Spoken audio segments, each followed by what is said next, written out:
اعوذ باللہ من الشیطان اللعین الرجیم بسم اللہ الرحمن الرحیم الحمد للہ رب العالمین وهو احسن الخالقین والصلاة والسلام والتحیۃ والاکرام علی الرسول المصدق والمحمود الاحمد والمصطفى الامجد بالقاسم محمد اللہم صل علی محمد وآل محمد وعجل فرجهم اجمعین وعلی الطیبین الطاہرین المنتجبین المنتخبین المیامین المعصومین لا سیما لا بقیت اللہ فی الارضین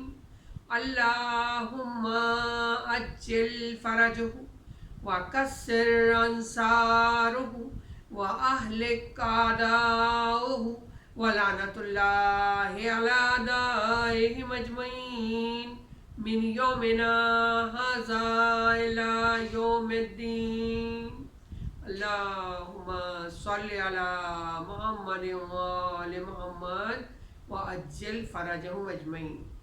السلام علیکم ورحمۃ اللہ وبرکاتہ۔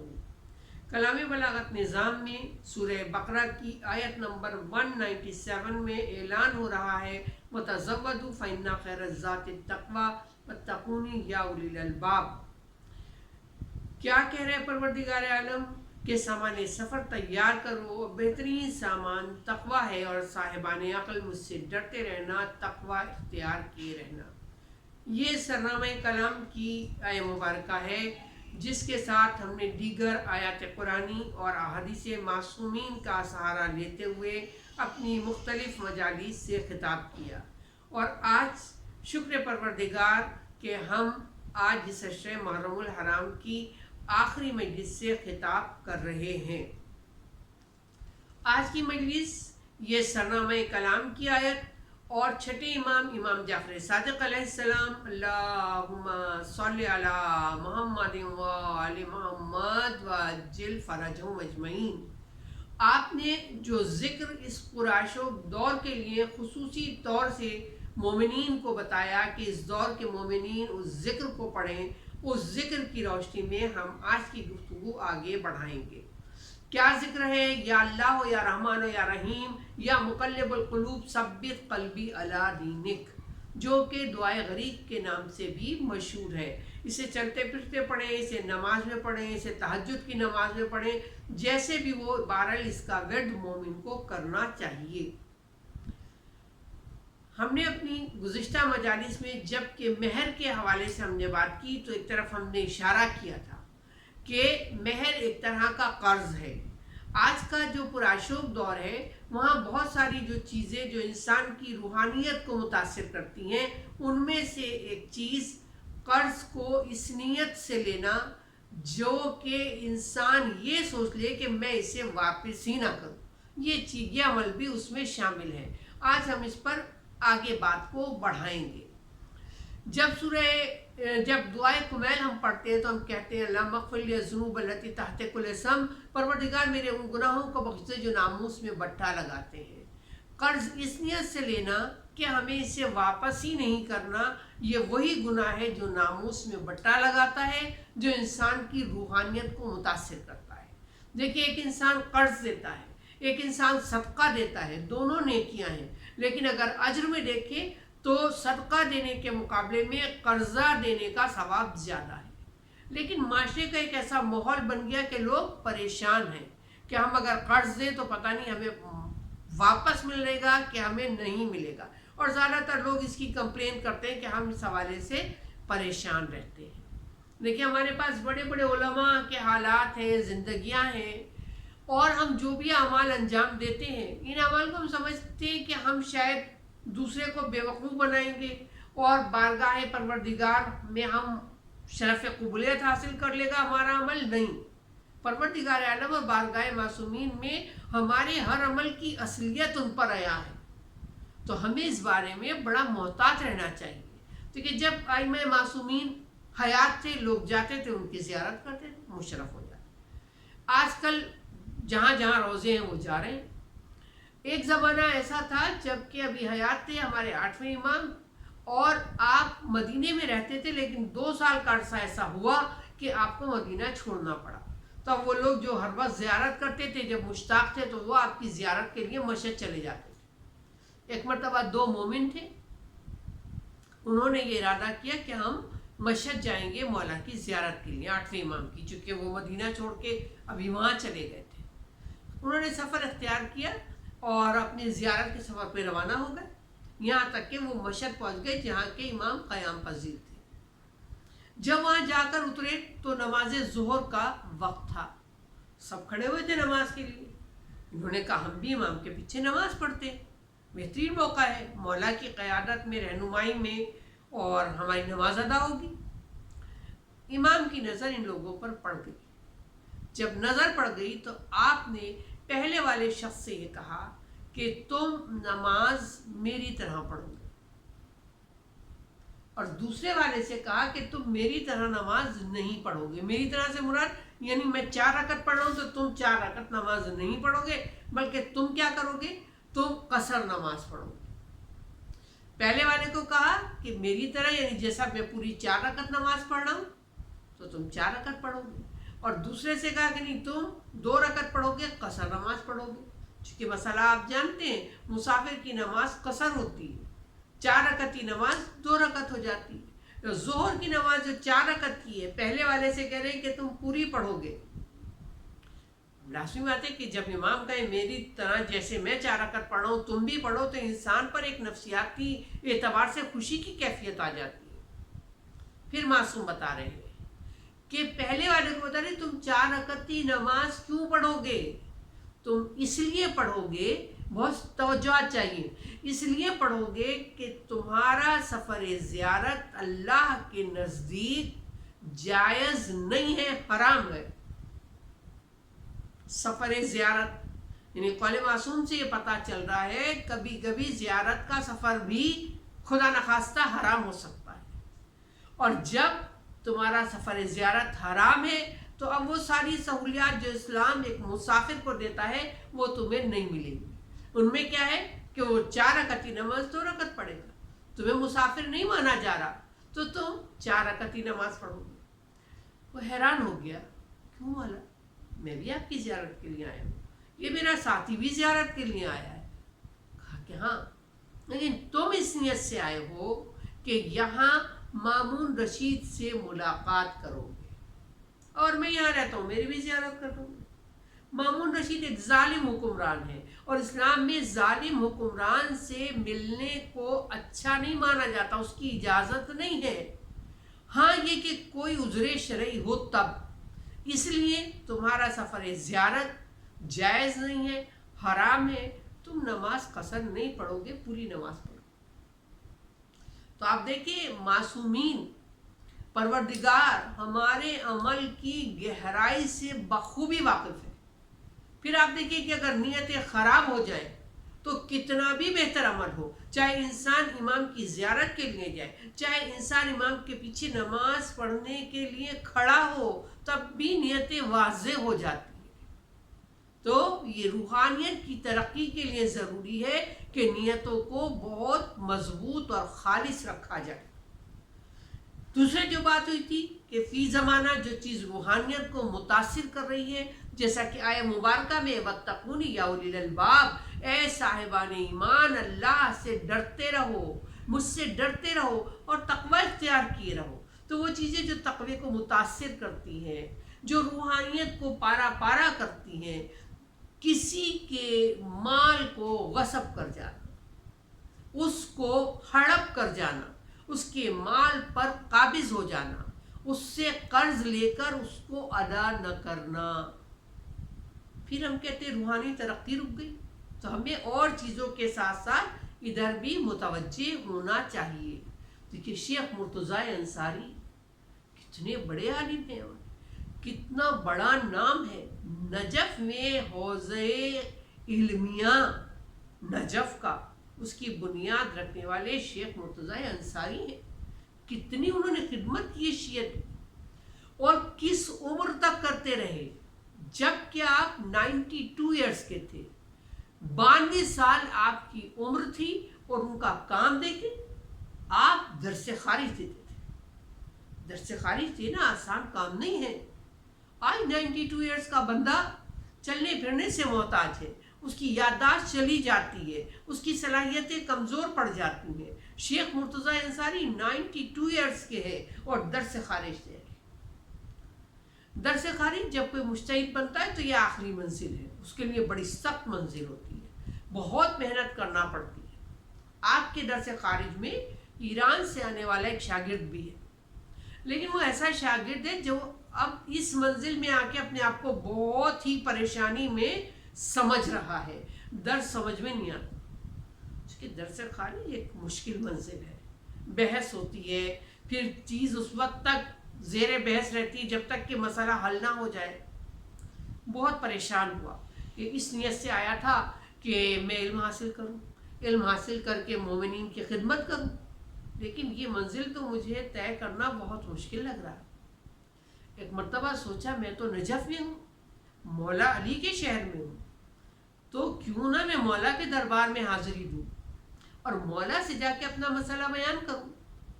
لہٰذا نجف میں امیر المومنین علی ابن ابی طالب علیہ السلام، اللہم صلی علی محمد وآل محمد وعجل فرجہم اجمعین، آپ کے روضہ اطہر پر آ گیا، اور آنے کے بعد جالیوں کو تھام لیا اور مولا کے ساتھ گفتگو شروع کر دی، اپنی حاجت بیان کرنا شروع کر دی۔ مولا اس لیے آیا تھا علم حاصل کروں، خدمت کروں، لیکن مولا بہت پریشانی ہے، درس کچھ سمجھ میں نہیں آتا، جب سمجھ میں نہیں آتا تو رزلٹ کیا نکلنے والا ہے، میری مدد۔ اتنا گریہ کر رہا تھا، رو رہا تھا، اپنی حاجت کہہ رہا تھا۔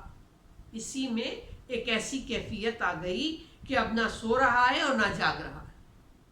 بس اسی کیفیت میں ایک مرتبہ جناب امیر کا دیدار مل گیا، جناب امیر تشریف لے آئے اس کے پاس، اللہم صلی علی محمد وآل محمد وعجل فرجہم اجمعین۔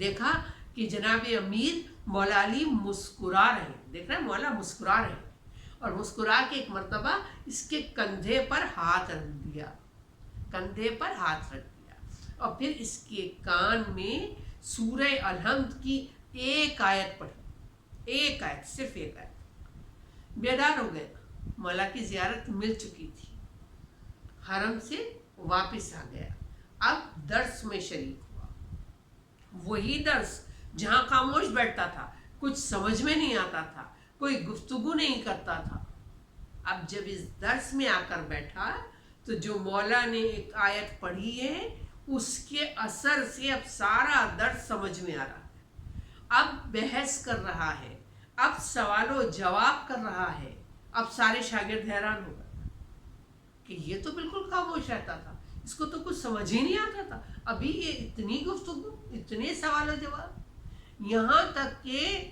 اور شاگردوں کے مقابلے میں زیادہ ہو گئے اس کے سوال و جواب۔ اور شیخ مرتضیٰ انصاری جو کہ استاد تھے، اب یہ استاد کے ساتھ بحث کرنے لگا، اور اتنا ٹائم لے لیتا کہ اس کے جو دوسرے ساتھی تھے ان کو جو ٹائم ملنا چاہیے تھا وہ بھی اس کے پاس آ جاتا۔ اب یہ سارے شاگرد بھی نوٹ کر رہے تھے، شیخ مرتضیٰ انصاری بھی دیکھ رہے تھے، وہ اپنے سلسلے کو جاری رکھے ہوئے تھا، لازمی بات ہے اس کو ایک آیت مولا نے پڑھی تھی، اس کا تو اثر تھا۔ ایک مرتبہ شیخ مرتضیٰ انصاری نے اپنے شاگرد کو اپنے پاس بلایا اور اس کو کچھ لکھ کر دے دیا۔ ابھی جو لکھ کر دیا تو اس شاگرد کا چہرے کا رنگ بدلنا شروع ہو گیا، ایک دم تبدیل ہو گیا۔ جس کے دوسرے ساتھی تھے، کلاس فیلوز تھے، وہ دیکھ رہے اس کے تو چہرے کا رنگ ہی بدل گیا، پوچھیں گے ایسی کیا بات لکھی گئی۔ اگلے دن پھر آ گئے، پھر درس خارج میں بیٹھ گئے، لیکن اب یہ شاگرد جس کو مولا علی نے آیت سورہ الحمد کی ایک پڑھی تھی اور بہت گفتگو کر رہا تھا، بہت سوال و جواب، بہت بحث، اب بالکل خاموش تھا۔ ابھی تو شاگرد اس کے ساتھی اور پریشان ہو گئے، پہلے بولتا نہیں تھا، پھر بولنا شروع کیا تو دوسروں کا حق چلا جاتا تھا، پھر خاموش ہو گیا۔ کہا ہم پوچھیں گے کہ استاد نے شیخ مرتضی انصاری نے اسے کیا لکھ کر دیا ہے۔ جب درس ختم ہو گیا تو انہوں نے پوچھا، تب اس شاگرد نے بتایا کہ دیکھو شیخ مرتضی انصاری نے مجھے لکھ کر دیا ہے کہ جس علی نے ایک سورہ الحمد کی ایک آیت تیرے کان میں پڑھی ہے، اس علی نے پورا سورہ الحمد میرے کان میں پڑھا ہے۔ کہتے ہیں جب میری اتنی ترقی ہو گئی تو جس کے کان میں پورا سورہ الحمد پڑھا ہو اس کو کتنی معراج مل گئی۔ میں ہرگز بحث نہیں کر سکتا، بالکل بات نہیں کر سکتا، لیکن یہ شاگرد کہہ رہا ہے کہ میں نے یہ سوچ لیا کہ شیخ مرتضی انصاری سے پوچھوں گا ضرور، چونکہ جب میں مولا علی کے حرم میں گیا تھا کوئی نہیں تھا، میں تھا اور جناب امیر کی زیارت ملی اور انہوں نے اس عالم خواب میں یہ مجھے ایک آیت پڑھ دی، وہاں شیخ مرتضی انصاری نہیں تھے، ان کو کیسے پتہ چل گیا؟ یہ ضرور پوچھوں گا۔ آ گیا، ان کو سوال کیا، یہ پوچھنا چاہتا ہوں۔ تب شیخ مرتضی انصاری کہہ رہے ہیں کہ دیکھو میں نجف میں آیا پڑھنے کے لیے، علم دین حاصل کرنے کے لیے، تو میں ایک شاگرد تھا، ایک طالب علم تھا، رہ رہا تھا، علم دین حاصل کر رہا تھا۔ لوگ تو عالموں کو کہاں پوچھ رہے ہوتے، دینی طالب علموں کو تو کوئی نام بھی اچھا نہیں سمجھتا کہ یہ پتہ نہیں کون لوگ ہیں۔ اس زمانے میں بھلے بہت غربت تھی، بہت کم پیسے ہوتے تھے، اکثر پیسے ختم ہو جاتے تھے، اور یہ عالم آتا تھا، شیخ مرتضی انصاری کہہ رہے یہ عالم آ جاتا تھا کہ فاقے سے رہنا پڑ جاتا تھا۔ اب دیکھیے فاقے سے رہنا اور اس میں پڑھنا اور اس میں پردیسی بھی ہونا، یعنی چھوڑ کر اپنا علاقہ آئے ہوئے ہیں، پردیس بھی ہے، پیسے بھی ختم ہے، فاقہ بھی ہو رہا ہے اور پڑھائی بھی کرنی۔ تو کہتے ہیں ایسے ہی کچھ ایام تھے کہ پیسے ختم ہو چکے تھے، کم تھے، اور وقت تو گزارنا ہی تھا، ابھی نئے پیسے آنے میں کچھ دن تھے۔ کہنے لگے میں نے اپنے جو آدمی کام وام ادھر کرتا تھا ان کو کچھ سامان وغیرہ لا دیتا تھا۔ شیخ مرتضی انصاری کہتے ہیں میں نے اس سے کہا کہ تم ایسا کرو مجھے ایک روٹی لا دو، ایک روٹی لا دو، بہت توجہات آپ کی چاہیے۔ کہنے لگے وہ گیا اور جب واپس آیا تو روٹی کے اوپر حلوہ بھی رکھا ہوا لے کر آ گیا۔ میں تعجب ہو گیا۔ شیخ مرتضی انصاری کہتے ہیں میں نے اس کو کہا کہ کیوں روٹی کے پیسے گر گئے، روٹی سستی ہو گئی؟ کہا کہ نہیں تو۔ کہا تو انہی پیسوں میں روٹی کے ساتھ ساتھ حلوہ کیسے لے آیا؟ اب وہ آدمی کہنے لگا میں آپ کو دیکھ کے بہت رحم آتا ہے، آپ اتنا محنت کرتے ہیں، علم دین حاصل کرتے ہیں، لیکن آپ کے فاقے ہو جاتے ہیں، تو میں نے سوچا آج آپ کی روٹی کے ساتھ تھوڑا حلوہ لے جاؤں، اور حلوہ میں نے آپ کے نام پر قرض لے لیا، یہ جب پیسے آئیں گے بھی دو ایک دن بعد تو آپ وہ پیسے دے دیں گے۔ شیخ مرتضی انصاری کہتے ہیں میں نے اس سے کہا بالکل بھی نہیں، یہ حلوہ بھی لے جا اور یہ روٹی بھی لے جا، مجھے نہیں کھانا، اور مجھے کیسے یقین ہے کہ ابھی میں 2-3 دن تک زندہ رہوں، تو یہ میں کسی کا حق کیسے کھا لوں؟ تو وہ چوکیدار کہتا ہے، وہ آدمی کہتا ہے جو لایا تھا کہ اچھا ٹھیک ہے میں حلوہ واپس کراتا ہوں، آپ روٹی کھا لیں۔ تو شیخ مرتضی انصاری کہتے ہیں میں نے اسے یہ کہا کہ دیکھ حلوے کے ذرے روٹی پر لگے ہیں، میں اتنا بھی نہیں چاہتا کہ ذرہ برابر کوئی حق کسی کا میرے پاس رہ جائے، تو روٹی بھی لے جا، تو حلوہ بھی لے جا، نہیں چاہیے، اتنی احتیاط کسی کا حق نہ آ جائے۔ پھر اتنی روحانی بلندی ملی شیخ مرتضی انصاری کو کہ نجف میں حوض علمیہ بنا دیا، اور درس خارج کو چلا رہے تھے، بڑے بڑے بہترین شاگرد وہاں سے نکلے۔ ابھی دیکھیں، ابھی کسی کا جتنا حق آ جائے ہم متوجہ نہیں ہیں، اور دین اس حوالے سے ہمیں متوجہ کرتا ہے، باقاعدہ کہتا ہے اگر کسی کا حق آ گیا تو رد مظالم یعنی ظلم کو ہٹانے کا عمل انجام دو. کیا عمل انجام دو؟ اگر کسی کا مال آ گیا ہے تمہارے پاس تو جاؤ اور جو مالک ہے اسے واپس کرو. اگر مالک نہیں، اگر واپس نہیں کر سکتے تو بخشواؤ. اگر بخشوا بھی نہیں سکتے تو اس کی طرف سے صدقہ دو، ورنہ پھر حاکم شرع کے پاس جاؤ. اور اگر یہ بھی نہیں ہے تو توبہ استغفار کرو. اور اگر یہ بھی ممکن نہیں ہے تو عمل رد مظالم انجام دو. کیا ہے عمل رد مظالم؟ کسی کا مال آ گیا تھا، نہیں دیا، کوئی چیز، کوئی پائی، کوئی پیسہ وغیرہ وغیرہ، کسی طرح کا بھی حق آ گیا ہے. کہا 4 رکعت نماز پڑھو جو نماز رد مظالم کے عنوان سے ہے. کیسے پڑھو؟ 2 رکعت بنا کے پڑھو. پہلی 2 رکعت پڑھو، پھر ختم کرو، پھر 2 رکعت پڑھو، پھر انہیں ختم کرو.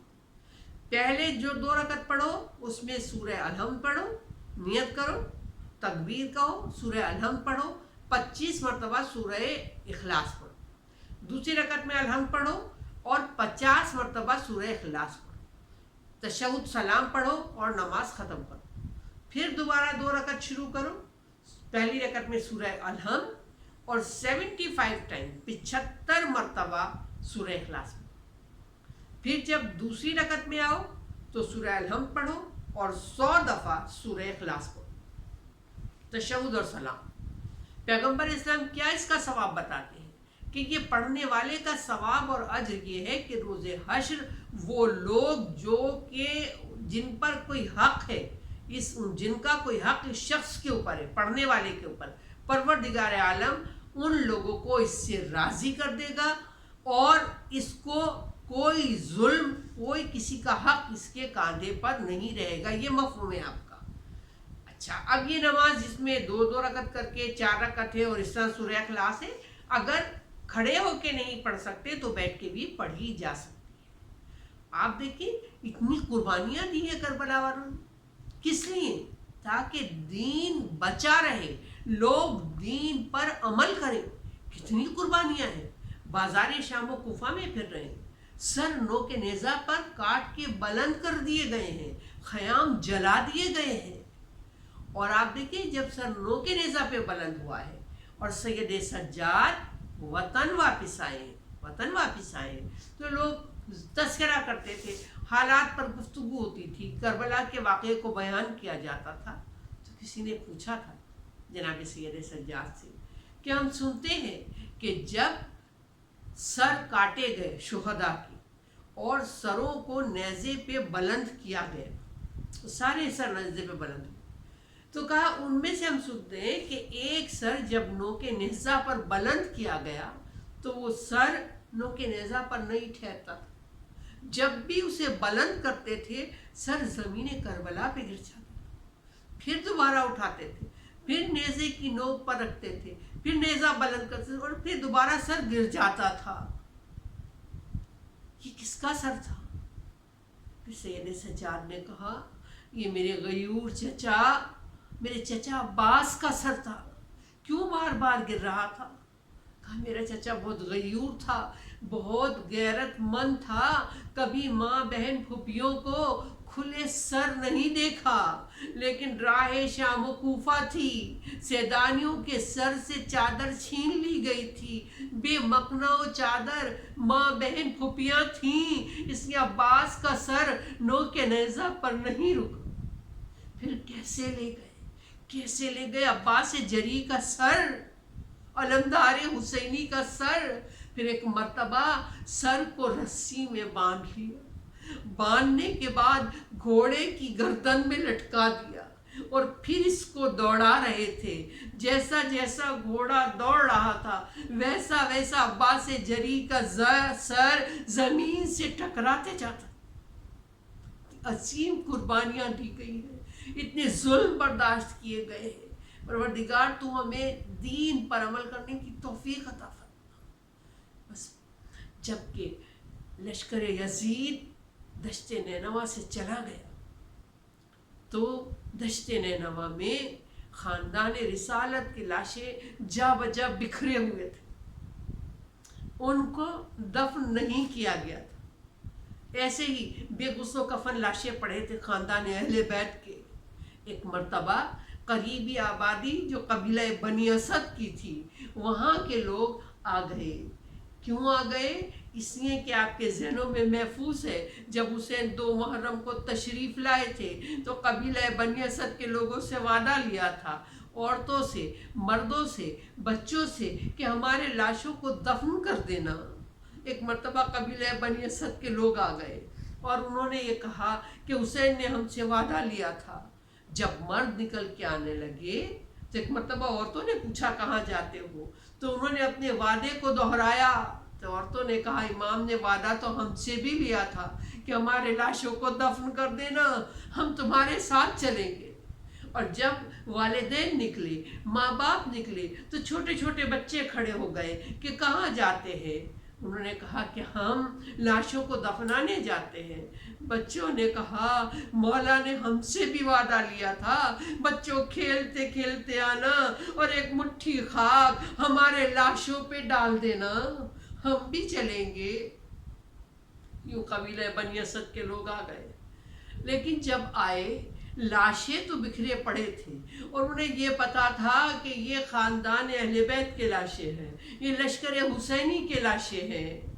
لیکن ارباب اعضاء لاشیں کو شناخت کرنے کے لیے سر کا ہونا ضروری ہے جسم کے ساتھ. چہرہ ہو تو پہچان سکتے ہیں کس کا لاشا ہے، لیکن سارے جسم تھے، سر کاٹے جا چکے تھے. کیسے شناخت کریں کون سا لاشا کس شہید کا ہے؟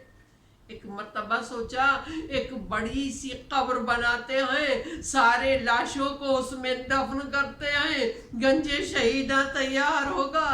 اب یہ سوچ کے جو ایک لاشی کو اٹھانا چاہ رہے تھے تو ایک مرتبہ ایک گرد اڑتی ہوئی نظر آئی.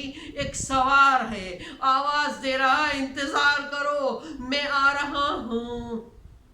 اور جب وہ سوار آیا تو باعجاز ایک مرتبہ ہتھ کڑیاں ٹوٹ گئیں، بیڑیاں جدا ہو گئیں، لیکن تو گلے سے نہ اترا.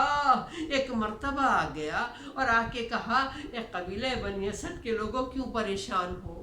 کہا حسین ابن علی نے وعدہ لیا تھا، ہم دفن کے لیے آئے ہیں، کوئی لاشا پہچان میں نہیں آتا. سارے لاشوں کی شناخت کروائی، یہ اصحاب حسینی کے لاشیں ہیں. پھر اس کے بعد جب ایک لاشے کے پاس آیا وہ سوار تو ایک مرتبہ سر کو جھکا کر بیٹھ گیا، گریہ کرنے لگا.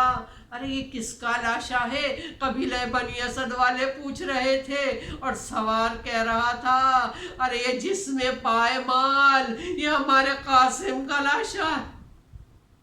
پھر ایک لاشے تک پہنچے اور وہاں بیٹھ گئے، سینے کو پکڑ کے بیٹھے.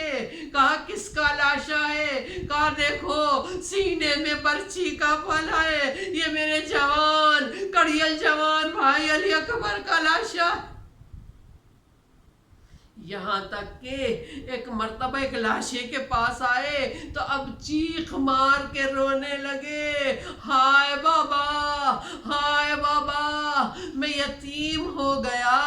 ارے کس کا لاشا ہے؟ یہ میرے بابا کا لاشا ہے. ارے تعارف کرا دے آپ کون ہیں؟ انا علی ابن الحسین، میں حسین کا بیٹا علی ہوں، میں سید سجاد ہوں. ایک مرتبہ بابا کے لاشے کو دفن کیا اور قبر پہ لکھا کہ یہ حسین ابن علی کی قبر ہے جنہیں تشنا اور ظلم کے ساتھ شہید کیا گیا. اب قبیلے والے سمجھتے ہیں کہ سارے لاشیں دفن ہو چکے ہیں. ایک مرتبہ کہتے ہیں نہیں ایک لاشا باقی ہے، ترائی پہ چلو. ایک مرتبہ ترائی پہ گئے، لاشا عباس علمدار تھا اور اتنا ٹکڑوں میں منقسم تھا کہ ایک مرتبہ چٹائی منگوائی، چچا کے جسم کو جمع کیا، لحد میں اتارا اور کہا لوگوں سے مجھے تنہا چھوڑ دو تھوڑی دیر کے لیے، اب قبر میں چچا کے ساتھ ہیں.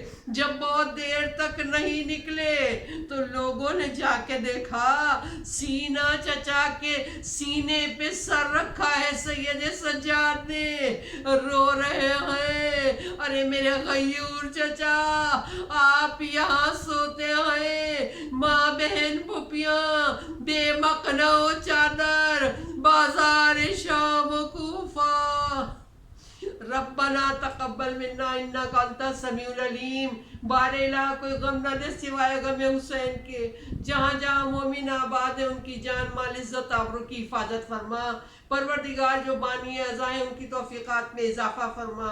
پروردگار جو بیمار ہیں انہیں صحت عاجلہ اور کاملہ عطا فرما. پروردگار اپنی آخری حجت امام زمانہ کے ظہور میں تعجیل فرما. ربنا تقبل منا انک انت السمیع العلیم. ماتم